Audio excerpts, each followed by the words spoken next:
Near Vovchansk, Russian troops are attempting to use a tactic of infiltration through wooded terrain. Yurii Fedorenko, commander of Ukraine's 429th Unmanned Systems Regiment Achilles, shared the information on Espreso TV.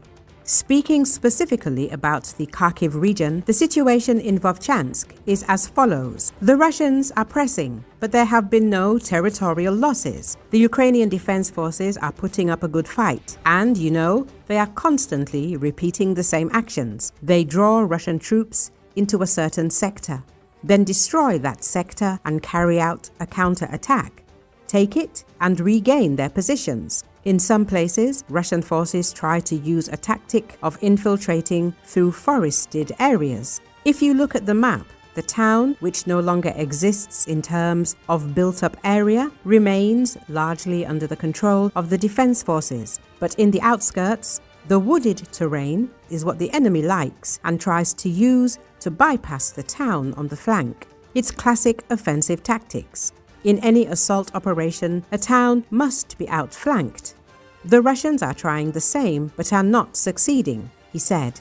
Yurii Fedorenko added that Russian troops are trying to expand a bridgehead and close off the upper part of Kharkiv region from the state border to the village of Dvorichne. As for the town of Milove, located between Dvorichne and Vovchansk, Russian forces are advancing at full speed, trying to expand their foothold and close off the upper part of the Kharkiv region from the state border to Dvorichne itself. Whether the Russians will achieve the desired result in the short term, in my view, will require a lot of work from us to maintain a steady defensive dynamic over the next month to month and a half. Afterwards, it will be somewhat easier to timely detect the enemy. It will be easier for us to detect them, which means we'll be able to destroy a greater number of strike assault groups as well as sabotage reconnaissance units. Speaking about Kupiansk itself, right bank, left bank, the situation remains unchanged. The defense forces hold that bridgehead, and despite the fairly high level of Russian activity, that bridgehead is being held, he said. The commander of the 429th Achilles Regiment noted that, in his opinion, Russian forces will hold on for quite some time. Of course, there are problems with crossing from the left to the right bank. Every time I cross, well, you understand that there is a very high probability of being hit because the Russians employ a whole tactic to cross the river. They control it using their reconnaissance assets and strike means, including FPV kamikaze drones and fiber optic FPV drones. But war is war, and the left bank bridgehead must be held. As a result, we naturally have to take risks. We do a lot of preparatory work to cover advance routes. Again, I won't describe the tactics, but it's a complex process. At the same time, the risk remains very, very high. Regarding Kupiansk itself, the northern and northwestern outskirts are now undergoing stabilization operations. That means we are pushing Russian troops out, and the defense forces are trying to establish a density of defense that would make further penetration by sabotage reconnaissance groups into the town itself impossible. In Kupiansk, the Russians continue to disguise themselves in civilian clothes and Ukrainian uniforms, Yurii Fedorenko added.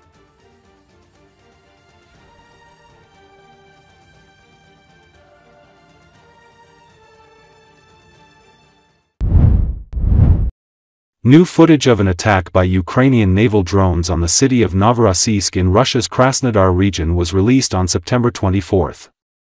As seen in the footage recorded by local residents, the attack was carried out simultaneously by nearly 10 naval drones, and the Russian side had difficulty neutralizing them. The local resident who filmed the events comments that at least 4 of the drones were shot down, while others continued advancing, noting that it was not easy to destroy them. It should be noted that on September 24, Ukrainian drones carried out attacks on the seaports of Novorossiysk and Tuapse in the Krasnodar region. As a result, both ports were hit and explosions occurred in the area.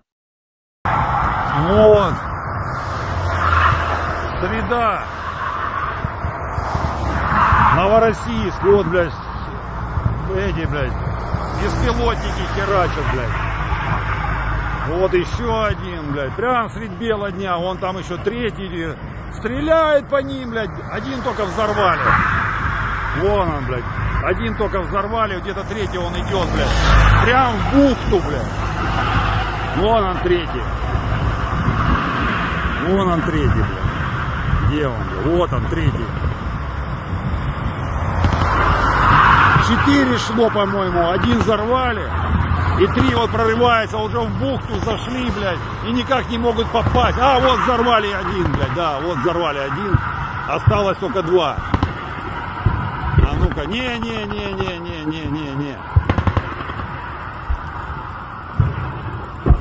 Вон, херачат, блядь. Канонада тут, прям средь бела дня. Пошли, опа, попали. А молодцы. Осталось 2. Вон, блядь, дым пошел, блядь, попали в него. Осталось 2. Или 1 остался? 1 остался, вот он, блядь. Вот он, сука, хуячит паскуда, блядь. Сейчас его всекут 100%, блядь. А ну-ка, давайте, ребята, блядь, зафиксируем эту тему, блядь. Мочите его, волка позорного, блядь. Я видел 4, по-моему, шли, блядь. И вот на моих глазах 3 сбили, блядь. Да, опа. Все, попали. Вот дым пошел. Все, захерачили, блядь. Там, по-моему, еще вон, блядь, херачат, блядь, несколько штук, блядь. Если я не ошибаюсь.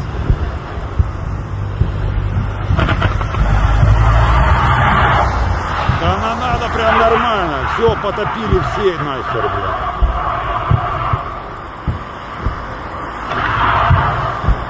Стреляет еще, значит, один какой-то там сопротивляется, блядь. Падла, блядская, нахуй, сука, блядь. Вот хохлы паскуды. Нет, все, завалили, по-моему. Не, стреляют, значит, не потопили еще, блядь.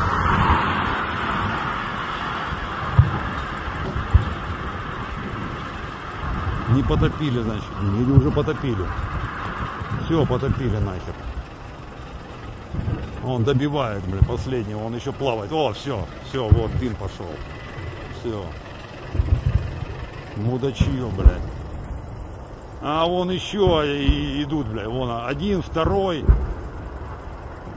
Сейчас их начнут мочить. Вон они. Наверное, сейчас не видно. Вон дым пошел, блядь. Да их тут куча шла, ни хрена себе. Вон еще 2 идут, блядь. Вон один, ну, на видео не видно, наверное, да. Но я его вижу отчетливо. И 2-го вон тоже вижу. Сейчас их тоже начнут мочить, да.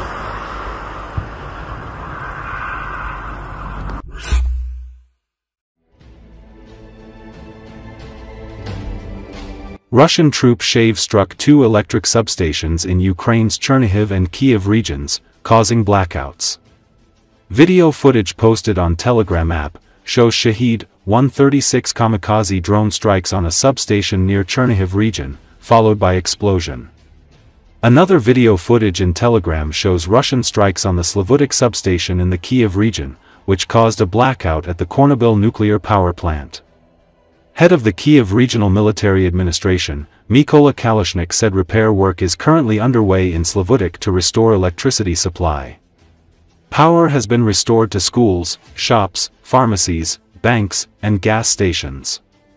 Water is being supplied to the city without interruption.